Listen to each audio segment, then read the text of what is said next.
Hello আমার প্রাণপ্রিয় বন্ধুরা, আশা করি আপনারা সবাই ভালো আছেন। তো বন্ধুরা, আজকে কিন্তু আমার লাইফে একটা অন্যরকম স্মরণীয় ঘটনা হয়ে গেল বন্ধুরা।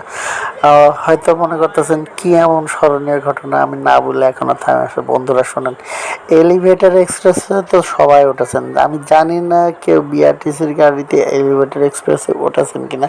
তবে বন্ধুরা, আজকে কিন্তু আমি এই কাম ঘটাই ফেলেছি। আজকে আমি কল্পনা করতে পারিনি যে বিআরটিসির গাড়ি এলিভেটর এক্সপ্রেসের উপর দিয়ে যাবে। তো আমি যখন খিলক্ষেত থেকে বিআরটিসির গাড়িতে উঠি, তখন আমি জানতাম না যে এই বিআরটিসির গাড়ি এলিভেটর এক্সপ্রেসের উপর দিয়ে যাবে।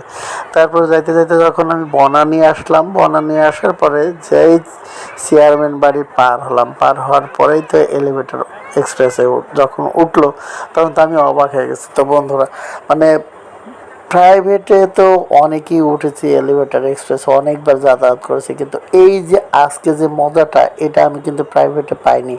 কারণ বিআরটিসির দ্বিতীয় তলা বাস হলো মানে অনেক উঁচু, আর দ্বিতীয় তলায় ওঠার পরে যে ভিউটা আমি নিয়েছি বন্ধুরা, মানে এই ভিউটা দেখে তো আমি অবাক হয়ে গেছি। দেখেন, মানে প্রাইভেট এক সাইড দিয়ে, ডান সাইড দিয়ে চলে যাচ্ছে, বাম সাইডে কি আছে না আছে সেটা দেখা যাচ্ছে না। তবে আমি স্মরণীয় করে রাখার জন্য বিআরটিসির আমি সহ আমার পিছনে যারা ছিল সবার আমি একটা ভিডিও করে রেখে দিলাম টাইম লাইনে। আর আমি বসছি একদম বিআরটিসির সামনের সাইডে, কারণ ভিডিওটা আমার একটু ভালো করে করতে হবে। আমি পিছন থেকে সামনে এসে বসলাম।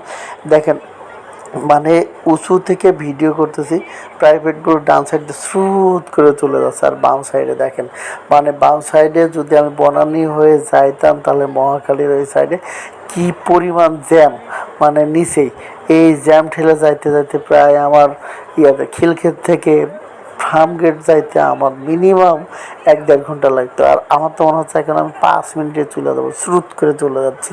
তো বন্ধুরা, মানে আমি মানে এত বেশি আমার ভালো লাগতেছে, কারণ বিআরটিসির 2 তলা গাড়িতে উঠে যে ভিডিও করতেছি আর যে ভিউটা পাচ্ছি, দেখেন মানে অন্যরকম একটা ভিউ। আর এই যে আমি এই পিচ্ছি বাচ্চা দেখাচ্ছি, এরা গ্রামের থেকে আসে ঢাকা শহরে বেড়াইতে। তো আমার ডান সাইডে বসে এত ক্যাচর মেচর, এত ক্যাচর মেচর করে, পুরো ফ্যামিলি 10-12 জন লোক আছে, মানে খালি বক বক করতে থাকে। আমার মাথাটা পুরো ব্যথা করে বলেছে, বুঝলাম। একে তো সেই রকম রিদমে একটা ভিউ নিচ্ছি দ্বিতীয় তলা বিআরটিসির গাড়িতে, মানে আমার জীবন আজকে সার্থক হয়ে গেছে। তো আমি যাচ্ছি আর অবাক হয়ে যাচ্ছি, দেখেন কি সুন্দর। তো কিছুক্ষণ আসার পরে যখন আমি খিলক্ষেত, মানে সরি, আমি যখন আমি যখন এটা কি বলে, খিলগাঁও পর্যন্ত চলে আসছি। খিলগাঁও পর্যন্ত আসার পরে দেখেন, আমি এই